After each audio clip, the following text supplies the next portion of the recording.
name is Elsa Nilsson. I'm from Gothenburg, Sweden, and I've been living in Brooklyn, New York for the last 14 years. I am a flute player, composer, musician, educator. What is my first memory of music?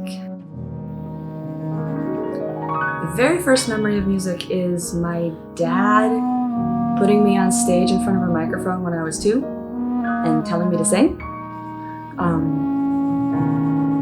And I did, because I was told to. And then when I was about 6, he started dropping me off on islands while he went fishing, and I would just run around by myself with a life vest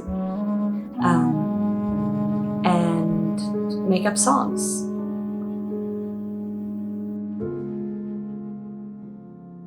How has my involvement with music shaped who I've become today? Music is kind of an interesting substance because once you hear it, you can't unhear it, and it's in everything all the time. So I really can't separate who I am as a person from who I am as a musician. It's all the same entity.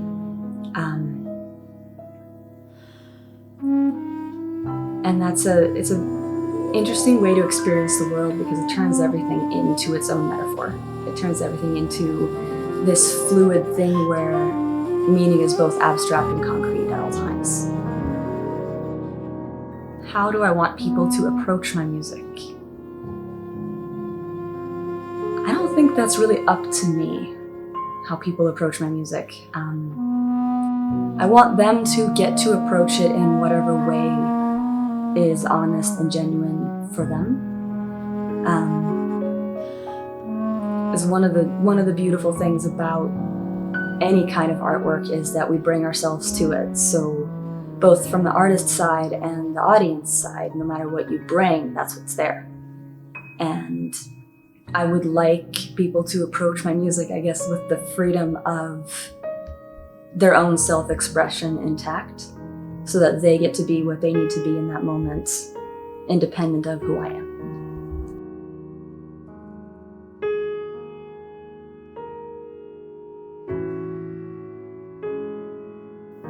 Why did I become a teacher? What subjects make me excited?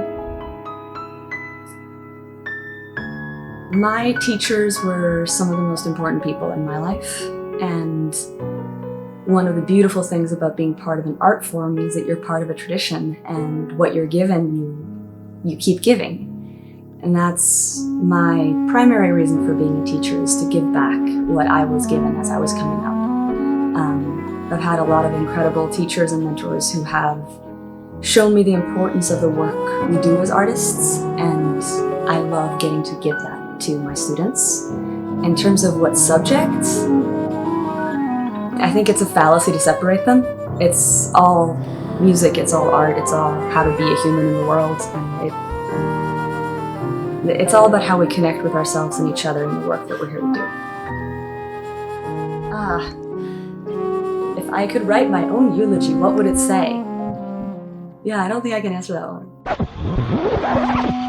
not gonna answer that one. Sorry, Mariella. What is Atlas of Sound Quila Quina, and why is it important to me? Atlas of Sound is an ongoing project, and the Quila Quina edition that you're hearing right now is the second part. The first part was for the redwoods, and I plan to keep making these because I love the idea of exploring how different I hear my surroundings depending on where I am, and really, really digging in and listening to a place. I'm very familiar with the redwoods. I spent a lot of time in California as a kid, and a part of why I wanted to do this in Quila Quina is that I don't know it at all. I'd never been, I didn't speak the language, it was completely foreign to me. And what's interesting to me about that is like how closely and openly can we listen to something or someone that we really, really don't know. How much can we remove our own filter and just experience the world that's around us?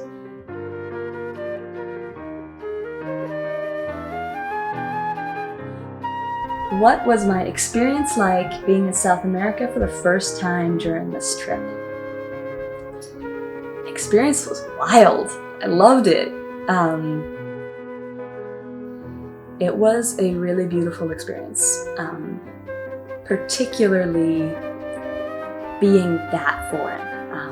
It had been a long time since I'd been in a country where I didn't speak the language, where I didn't know the customs in some way. And I've grown up between different countries, so I've always been bilingual and fluent in different cultures, but this one was new in a lot of ways.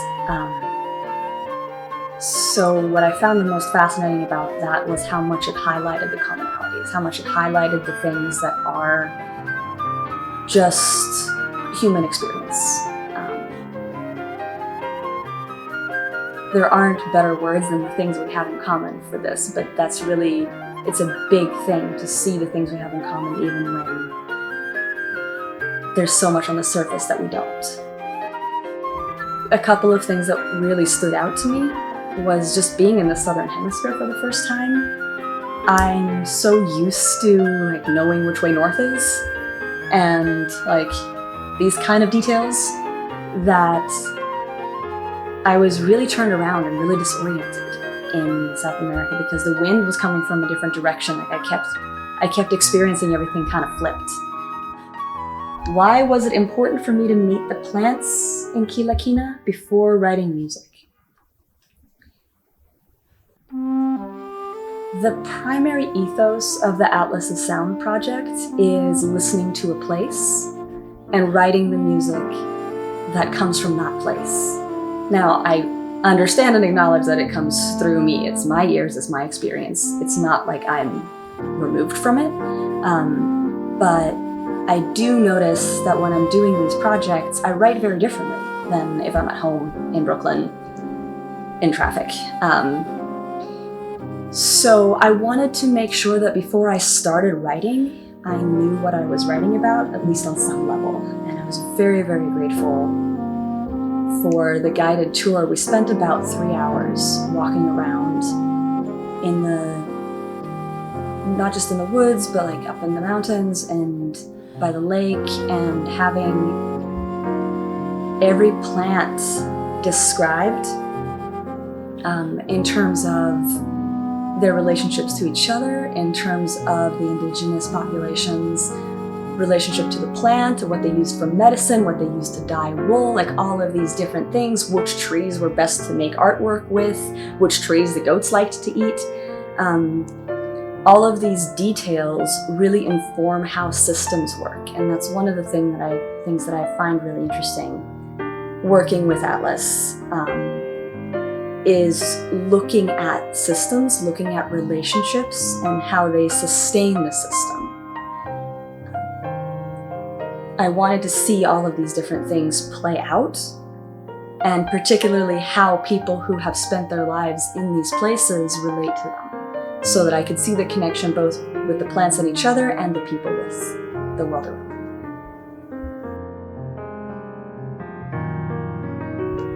Pick one tune I wrote while in Quila Quina and walk us through how you crafted it, what it was like, and how you hope people will experience it. Pick one tune? Okay. To me, they came, like, the whole thing is a set, so they all balance each other out, and there's some themes that come back in different songs because they're all connected. All the pieces are connected to each other in some way. But the first song I wrote, I had this plan of, it took me almost 2 days to get to Quila Quina from Sao Paulo, where I was before, and I was gonna rest and like sit still. And then I heard this song, and like the wind was really, really strong, and the sound of the wind through the branches brought this melody, and that sounds like I'm speaking as poetry. I'm not. It was like the different pitches in the different branches of the different trees created the first 4 notes of this phrase. And I was like, oh, I have to write this down, because the wind might not be the same tomorrow. Like, this is the moment. So I sat down and in like 45 minutes wrote the whole first tune. And usually when I write, I have this, like, I'll write it down, I'll take a couple of days, I'll think about it, I'll go back to it, I'll change a couple of notes. With this tune, it was done. Like, I wrote it, and the second I put my pen down, I was like, okay, cool, it's done. And my whole experience writing in Quila Quina was like that, and part of it might be because it's on a deadline, like I was recording that same week, but part of it is also that there was this clarity to the place where there was no ambiguity in the melodies I was receiving. There was no question. It was just like, this is what it is. Here you go. And what I hope that you get from it as a listener is what I got from it when I was writing it.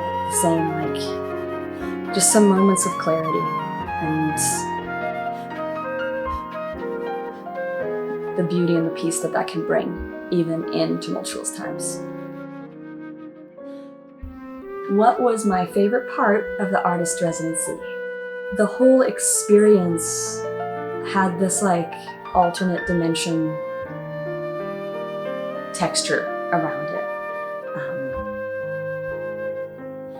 And having the music now and being able to listen back to it, it really encapsulates that. It really takes that experience of, like, being put into something so unfamiliar and finding all these familiar things. That I looked this up after, and Quila Quina is not dissimilar distance from the equator as Sweden is, but in the other direction. So there were a lot of plants there that I recognized, and it turns out they were invasive. They were plants brought from Europe, from my part of the world. So of course I'm like, oh hey, I know that rose. And the plants that were indigenous to the region had similar characteristics because they had evolved in a similar climate, in a similar way, but so far from each other that they were not actually visually similar. But the way that they functioned in the ecosystem was similar. Now, one thing I thought was very interesting too was the way that the invasives were incorporated into the indigenous way of looking at the plants. They were using them in the same way we use them in Sweden. So the wisdom of the plants traveled as well as the negative aspects of having an invasive species. Why should more artists experience Project Oasis Artist Residency in the Patagonia Mountains? Experiencing something that is this, for lack of a better word, pure. There's a clarity and a purity in the way that everything is stark in the Quila Quina area that I haven't experienced in a lot of other places. And it's changed how I listen to things. It's changed how I see things. And that would be my main reason for going and doing something like this, is incorporating a new perspective into your way of viewing yourself and the world, your artistry, and how it connects to everything around you.